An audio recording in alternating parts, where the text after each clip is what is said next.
ॐ सहना भवतु सहनौ भुनक्तु सह वीर्यं करवावहै तेजस्विनावधीतमस्तु मा विद्विषावहै। ॐ शान्तिः शान्तिः शान्तिः। हरि ओम।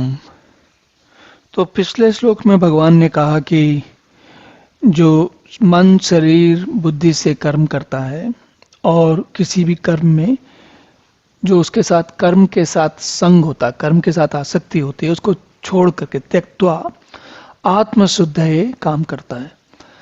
अब ये बात जो है कि सारा काम व्यक्ति जब जो भी करे उसको उसमें आसक्ति न रखे। तो देखते हैं इस श्लोक में देखते हैं कि आसक्ति कैसे हमको आके घेरती है। तो भगवान कहते हैं कि युक्तः कर्म फलम त्यक्त्वा शांतिम आपनोति नैष्ठिकीम अयुक्तः काम कारेण फले सक्तो निबद्धते। कर्मयोगी कर्मों के फल का त्याग करके भगवत प्राप्ति रूप शांति को प्राप्त होता है और सकाम पुरुष कामना की प्रेरणा से फल में आसक्त होकर बंधता है। अब इस बात को हम चलिए एक उदाहरण लेते हैं। मान लेते हैं कि हम एक ऐसी स्थिति में हैं, हम किसी महानगर में या किसी छोटे शहर में, छोटे नगर में रहते हैं और हम जहाँ भी रहते हैं, अभी जहाँ भी हमारा निवास स्थान है, उसके आसपास कुछ नए घर बनने शुरू हुए हैं या कोई और अच्छे घर हैं। तो हमारी निगाह उन पर पड़ी हुई है, काफ़ी समय हो गया है और हमारा बार बार मन करता है कि हमें ये घर में अपना घर बदलना चाहिए या दूसरा घर खरीदना चाहिए। अभी हम किराए के मकान में रहते हैं और अब हम खरीदना चाहते हैं और बड़ी अच्छी सी कोई नई जगह, कोई हाउसिंग सोसाइटी या कोई ऐसी कुछ बनी है जहाँ पर कि फ्लैट बन रहे हैं या घर बन रहे हैं, जो भी बन रहा है। तो और अब हमारे मन में उसकी बात अटक गई है कि हमें वो चाहिए।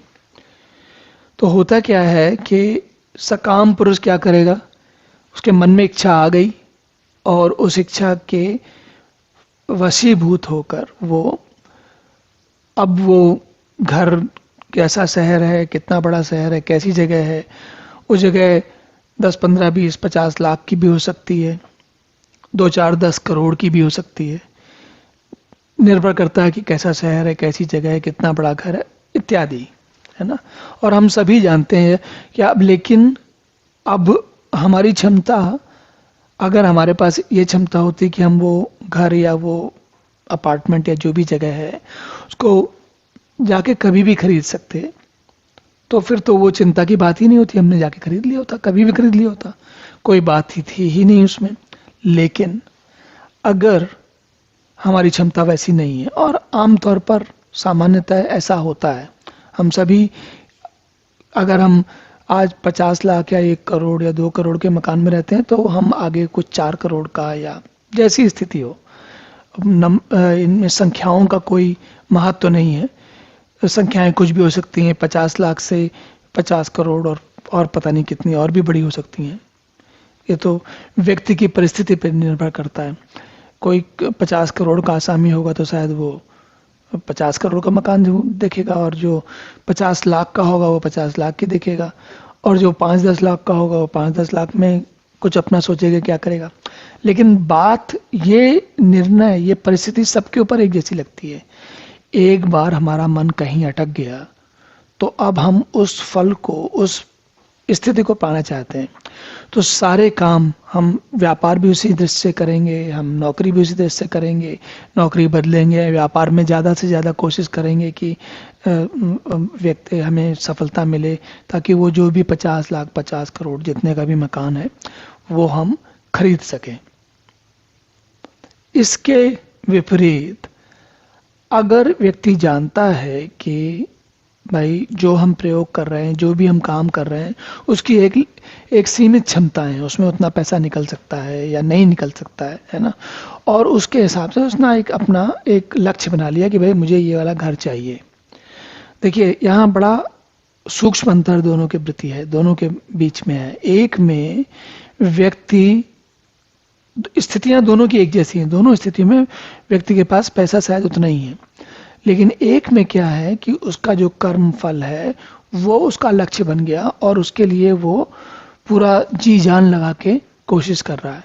दूसरी परिस्थिति में कोशिश ये भी जो सकाम भाव से नहीं कर रहा, वो भी नहीं कर रहा, वो उसको भी पता है, प्रयास वो भी पूरी कर रहा है, लेकिन उसको पता है कि मैं जितना काम करूंगा उसका फल उतना ही मिलेगा। और वो बजाय कर्म के फल की, बजाय कि कैसे मैं जल्दी से जल्दी उस घर में पहुंच जाऊं, उस घर को खरीद सकूं, दूसरा व्यक्ति क्या करेगा, अपने काम पे सारा ध्यान लगाएगा और मेहनत करेगा और साधन बनाएगा, बगैर चिंता किए, बगैर इस बात का टेंशन लिए। हमें टेंशन होता है ना, हम कोई ले लेते हैं, तनाव हो जाता है, हम सोचते हैं कि अब ये काम नहीं हो रहा, अब ये कैसे होगा, अब कैसे करेंगे, आज होगा, कल होगा, कितनी जल्दी होगा, कितनी देर होगा, और जीवन निकला जा रहा है, कैसे काम करेंगे, हम इसी सब में उलझे रहते हैं। तो ये जो काम कारेण फले सक्तो निबद्धते, अयुक्ता अयुक्ता काम कारेण फले सक्तो निबद्धते, अयुक्त जो है वो काम के कारण, कामना के कारण, कामना की इच्छा के कारण, सफलता मिल जाए इस इच्छा के कारण बन जाता है।